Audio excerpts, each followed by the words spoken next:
এক গ্রামের মুখ্য রাস্তার পাশে এক হোটেল ছিল, যেখানে দূর দূর থেকেও লোকেরা ইলিশ মাছ আর ভাত খেতে আসতো।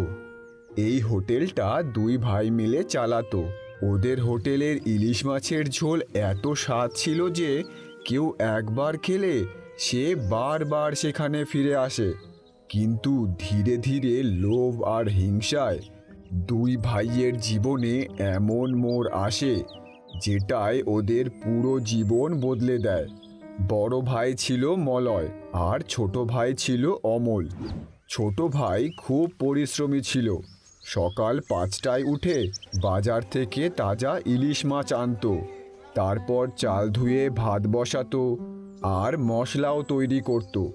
মাসের শেষে হোটেলে যা কামাই হতো সেই টাকা দুই ভাই সমান ভাগে ভাগ করে নিত, কেননা ওদের বাবা গত হওয়ার আগে ওদের ভুলে গেছিল দুজন একসাথেই কাজ করিস বাবা। তারপর একদিন গ্রাহকেরা যেই তাদের ইলিশের ঝোল মুখে দেয় সেই বলে, যদি ইলিশের ঝোলের আসল স্বাদ খেতে হয় তাহলে মলয় আর অমলের হোটেলে আসতে হবে। হ্যাঁ ভাই, যাই বলো না কেন, বাড়িতে বানানো ইলিশের ঝোলের থেকে মলয় অমলের হোটেলের ইলিশের ঝোলের স্বাদ মুখে লেগে থাকে। কেন আসবে না ভাই? আমাদের হোটেলের স্পেশাল বানানো মশলা, স্বাদ তো আসবেই। বাবার মৃত্যুর পর দুই ভাই মিলে হোটেল চালাতে থাকে। কিছু বছর তো সব ঠিক চলছিল, দোকানের কামাইও বেশ ভালোই হচ্ছিল। কিছুদিনেই দুই ভাইয়ের বিয়ে হয়ে যায়। মলয়ের মালতী নামে এক মেয়ের সাথে বিয়ে হয় আর অমলের সুলতা নামে এক মেয়ের সাথে বিয়ে হয়। এখন দুজনারই খরচা বেড়ে যায়। কি গো, আমাকে এই মাসে একটা শাড়ি কিনে দাও না গো। পাশের বাড়ি বৌদি আছে না, উনি নতুন শাড়ি এনেছেন, আমাকে দেখাচ্ছিলেন। আমি যা কামাই করি তা আধা আধা ভাগ হয়ে যায়। যা পাই তার মধ্যে তো তুমি অর্ধেক খরচা করো। এখন আবার কোথা থেকে আনবো শাড়ি? তাহলে তুমি একসাথে কেন কাজ করছো বলো তো? আলাদা হয়ে যাও না, ওনার থেকে তো অনেক বেশি টাকা কামাবে। একটাই তো হোটেল, আলাদা কি করে হই? আমি যাচ্ছি হোটেলে, তুমি শাড়ির স্বপ্ন দেখো। এই বলে মলয় হোটেলে যায়। হোটেলে গ্রাহক তো বেশ ভালোই আসছিল, ইলিশ ভাতও খুব খাচ্ছিল, কিন্তু এইদিকে কামাইও ভাগ করতে হচ্ছিল, যার জন্য মলয় ভাবে, সব কাজ তো আমি করি আর টাকা দুভাগে ভাগ করতে হচ্ছে। অমলকে যদি আমি সোজাসুজি বলি তাহলে তো ওকে ভাগ দিতে হবে, ওকে কিছু না কিছু করে বার করতে হবে। এইভাবেই দুদিন কেটে যায়। এরপর একদিন অমল বাজার থেকে ইলিশ মাছ নিয়ে এসে ইলিশ মাছ রান্নাও করে ফেলে। তারপর অমল একটু সেখান থেকে সরতেই মলয় সেই ইলিশের ঝোলে বেশি করে নুন আর লঙ্কার গুঁড়ো মিশিয়ে দেয়। তারপর সেই খাবার যখন গ্রাহকদের দেয়, গ্রাহকরা খেয়ে রেগে যায় আর বলে, আরে কি ভেবেছো ভাই, এত বেশি নুন দিয়েছো, এটা কে খেতে পারবে? হ্যাঁ, আর এতে লঙ্কার গুঁড়ো এত দিয়েছো, পেট খারাপ করাবে নাকি? এতদিন ধরে খাবার বানাচ্ছ আর এখন এত বড় ভুল কি করে করতে পারেন আপনারা? এগুলো সব অমল রান্না করে। আমি তো চাই খেয়েই দেখলাম, সব তো ঠিকই ছিল। তাহলে আমরা কি ভুল বলছি? বেশি নুন আর লঙ্কা দিচ্ছ যেন গ্রাহকেরা কম খাবার খায় আর তোমাদের বেশি লাভ হয়। আমি অনেক দিন ধরে দেখছি অমল, কিন্তু কিছু বলতে পারছি না। তুই কখনো এই ভুল করিস, কখনো ওই ভুল করিস। আমি তোকে এই হোটেলে রাখতে পারবো না, তোর জন্য আমার গ্রাহক কমে যাচ্ছে। কিন্তু দাদা, আমি কিছু করি নাই, আমি জানি না এমন কি করে হইল। হ্যাঁ ভাই, যদি এইরকমই চলে তাহলে কিন্তু আমরা আর আপনাদের হোটেলে খেতে আসবো না। দাঁড়াও দাদা, দাঁড়াও। শোন ভাই অমল, আমি আজ থেকে তোকে এই হোটেলে রাখতে পারবো না। তোর জন্য কি আমি আমার হোটেল বন্ধ করে দেব? তুই এখান থেকে চলে যা আর তুই যা ইচ্ছে তাই কর। ঠিক আছে দাদা, কিন্তু আমি এই সব করি নাই। অমল উদাস হয়ে বাড়ি চলে যায়। এখন আমি কি করুম? সুলতা তো আমারে সাইরে বাপের বাড়ি চলে যাবে। অমল বাড়ি গেলে অমলের বউ জিজ্ঞেস করতেই অমল সব কিছু বউকে বলে দেয়। আমি জানি না এইসব কি কইরে হইল, আমি এরম কেন করব? আমি জানি এইসব মালতী দিদি দাদাকে বলে করিয়েছে। তুমি চিন্তা করো না, তুমি আমার এই কানের দুল বিক্রি করে তুমি একটা ঠেলা গাড়ি কিনে নাও, তারপর দোকান দাও। আমার মনে হয় না এইসব ঘটনা হওয়ার পরও আমার কাছে খাইতে আসবে। তুমি ইলিশ মাছ তো রান্না করতেই পারো, লোকেরা আরো একবার খেলেই বুঝতে পারবে। তারপর শুরু তো করো, ধীরে ধীরে সব ঠিক হয়ে যাবে। তোমার দাদা এত লোভী, দেখো কিছু না কিছু তো একটা ভুল করবেই। ঠিক আছে। এরপর অমল সেই কানের দুল বিক্রি করে দেয়, আর সে একটা ঠেলা আর দোকান দেবার জন্য সব জিনিস কিনে নিয়ে আসে।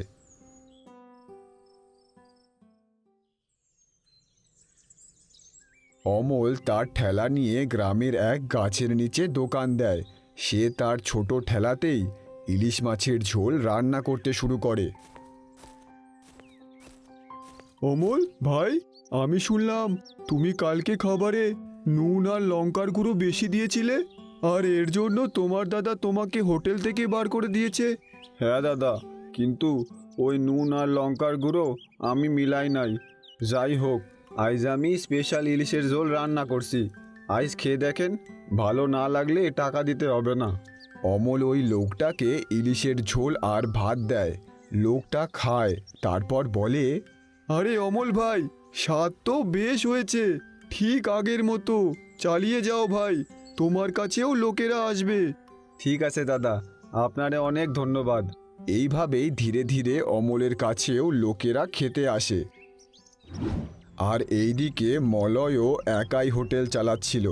এখন যা কামাই হচ্ছিল সেগুলো সব মলয়ই রাখছিল, কিন্তু ধীরে ধীরে মলয়ের লোভ আরও বাড়ে। অমল ওর ঠেলা লাগিয়েছে, এই জন্য তো অর্ধেক গ্রাহক ওর কাছেই যাচ্ছে। এখন আমাকে অন্য কিছুও করতে হবে আরও টাকা কামানোর জন্য। ঠিক তখনই মলয়ের হোটেলে মলয়ের এক পুরনো বন্ধু সন্টু আসে। আরে সন্টু ভাই, কেমন আছিস? আরে মলয়, কেমন আছিস ভাই? আমি শুনলাম এখন একাই সামলাচ্ছিস হোটেল, তাহলে এখন হোটেলে বেশ ভালোই কামাই হচ্ছে বল। কি বলবো আর, এখন অমল ওর ঠেলা লাগিয়েছে, তাই আমার ভালো কামাই হচ্ছে না। তাহলে আমি একটা কামানোর রাস্তা বলবো? হ্যাঁ ভাই বল, হোটেলে ভালো কামাই হচ্ছে না। বলবো, কিন্তু এই কথাটা তুই আর কাউকে বলতে পারবি না। আরে ভাই, আমি অন্য কাউকে কেন বলতে যাব? তাহলে আয় আমার সাথে। সন্টু তখনই মলয়কে একটা জঙ্গলের দিকে নিয়ে যায়। ওরা জঙ্গলের একটা পুরনো বাড়িতে হাজির হয়। ভাই, এ তুই কোথায় নিয়ে আসলি? চল না তুই, তোর টাকা চাই তো। তারপর সন্টু মলয়কে ওই বাড়ির ভেতরে নিয়ে যায়। সেখানে কিছু লোক আগে থেকেই ছিল। আরে, এটা কাকে নিয়ে এসেছিস? ও আমার বন্ধু দাদা। তা কেন এনেছিস? দাদা, ও কাজ খুঁজছে, আর ও সাহায্য করতে পারে আপনার ব্যবসায়। ওর একটা খাবারের হোটেল আছে। বেশ ভালো, যা ওকে ভেতরে নিয়ে মাল দেখা। যার পরে সন্টু মলয়কে এক ঘরে মাল দেখাতে নিয়ে যায়। মলয় ওই মাল দেখে ঘাবড়ে যায়। কি হলো ভাই, চমকে গেলি নাকি? এই গুপ্ত কাজ করতে হবে তোকে। আরে, এইসব কাজ আমি কি করে করব ভাই?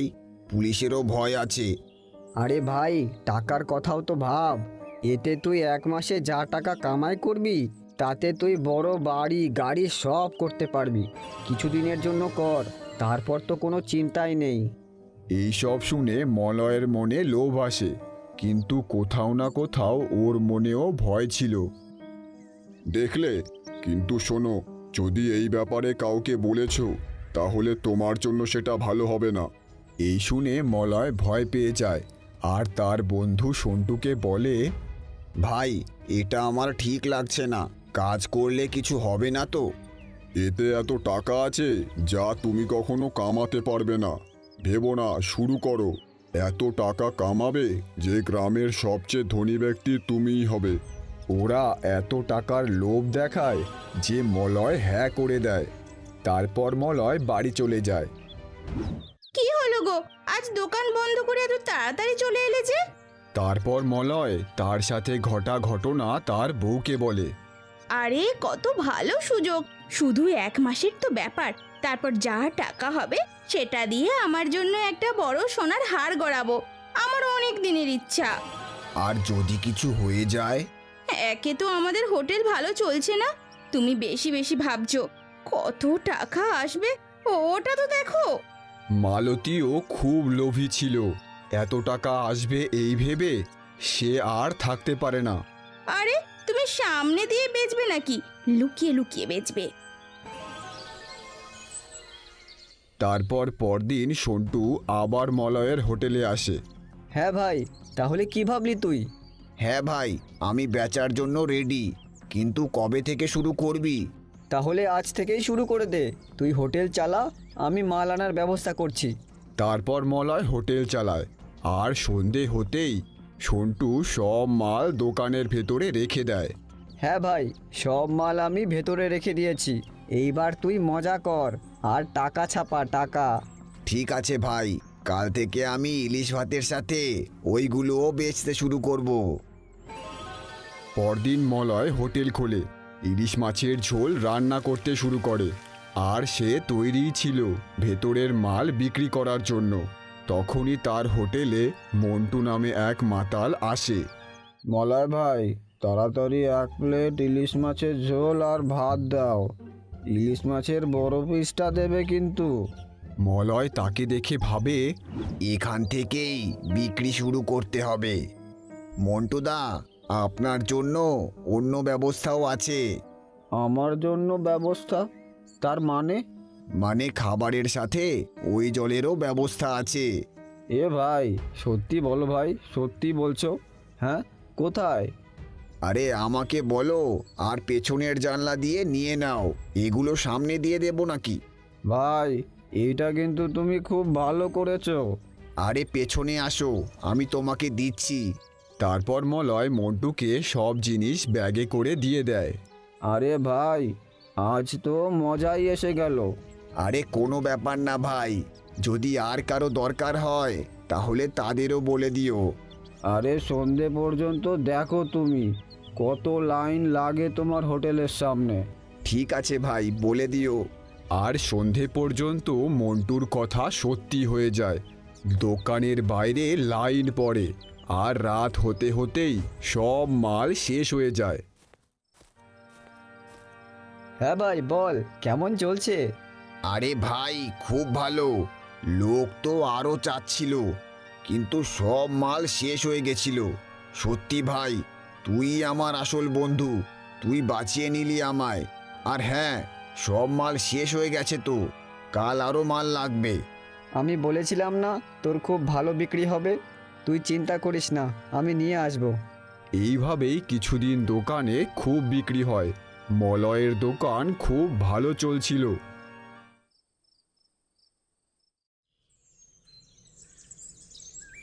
আর এইদিকে অমল, দাদার হোটেলে এত ভিড় কি করে লাগতেছে? আমি যখন থাকতাম তখন তো কখনো দেখি নাই এত ভিড়। সকাল থেকে সন্ধে হয়ে যায়, ওর হোটেলে এত ভিড় লাগেই থাকে। তখনই সে মন্টুকে আসতে দেখে। অমল তাড়াতাড়ি মন্টুর কাছে যায় আর জিজ্ঞেস করে, আরে মন্টুদা, তুমি আজকাল আমার ঠেলায় আসতেছো না? তুমি তো রোজ আমার কাছ থেকেই খাইতা। আর কি বলবো ভাই, মলয়দার হোটেলে তো খাবারের সাথে স্পেশাল জলেরও ব্যবস্থা আছে, তাই সবাই ওখানেই যাচ্ছে। এই বলে মন্টু সেখান থেকে চলে যায়। আর এইদিকে অমল বুঝে যায় যে ও কি ব্যাপারে কথা বলছিল। আচ্ছা, তাইলে এখন দাদা এই খারাপ কাজও শুরু করছে, এই জন্যই ওর হোটেলে এত ভিড় লাগেই থাকে। তারপর তাড়াতাড়ি অমল তার দাদার কাছে যায়। এইটা কি শুনছি দাদা, তুমি টাকার জন্য এই খারাপ কাজ করতে লাগছো? আমাদের বাবার কি সম্মান থাকবে এই গ্রামে? মলয় অমলের মুখ থেকে এই কথা শুনে একটু অবাক তো হয়, কিন্তু তাও ও বলে, এখন তুই আমাকে বেশি জ্ঞান দিস না। টাকা আছে তো সব আছে, না হলে কেউ পাত্তাও দেয় না। যা গিয়ে নিজের কাজ কর। দাদা, তুমি নিজেই ভাবো, এই যে যা তুমি করতেছো এটা কি ঠিক? এই বলে অমল ওখান থেকে চলে যায়। আর ওইদিকে মলয়ও ওর হোটেল বন্ধ করে নিজের বাড়ি চলে যায়। কখনো কখনো মনে হয় কিছু ভুল করছি না তো আমি। আজ তো অমলও এসেছিল, ও জেনে গেছে এই ব্যাপারে। আরে তুমি এত ভেবো না আজকের ব্যাপারে, এই সব তো ব্যবসাতে হয়। আর যদি তুমি এগুলো বিক্রয় না করো, ওরা অন্য জায়গা থেকে তো কিনেই নেবে। মালতী এত লোভী ছিল যে ও এত কামাই দেখে কখনোই চাইতো না যে মলয় এই ব্যবসা বন্ধ করে। এইভাবেই মলয়ের খুব কামাই হচ্ছিল। একদিন দোকানের সামনে, আরে দাদা আমাকে দাও। না না, আগে আমাকে দাও। আরে আমি আগে এসেছি, আমি আগে নেব। এইভাবেই ওরা নিজেদের মধ্যে ঝামেলা করতে থাকে। এই দেখে মলয় একটু ভয় পেয়ে যায়। এই লোকগুলোর জন্য পুলিশ না চলে আসে। এই নাও তোমাদের মালের ব্যাগ, আর তাড়াতাড়ি যাও এখান থেকে। মলয় আজকে তো তাড়াতাড়ি ওদের মাল দিয়ে দিল, কিন্তু কোথাও না কোথাও মলয়ও ভয় পায় যে কখনো ভুল না হয়ে যায়। এইভাবেই একদিন মলয় তার বাড়ির দিকে যাচ্ছিল। তখনই সেখানে রাস্তায় দুজন কথা বলছিল। তুমি শুনেছ মলয় ওর ইলিশ ভাতের সাথে কি বেচছে? ওর বাবার তো নামটাই ডুবিয়ে দিল ও। হ্যাঁ দাদা, আর আমি শুনেছি মন্টু ওর হোটেল থেকে এত মাল নিয়ে যায়, তারপর রাতে মন্টু ওর বউকে ধরে মারে। আমিও শুনেছি, যখন থেকে আমাদের গ্রামে ওই জিনিস বেচা শুরু হয়েছে, গ্রামে তো সব ঘরেই রোজ ঝগড়া হয়। এই সব কথা শুনে মলয়ও একটু উদাস হয়ে পড়ে, আর তারপর সন্টুর কাছে যায়।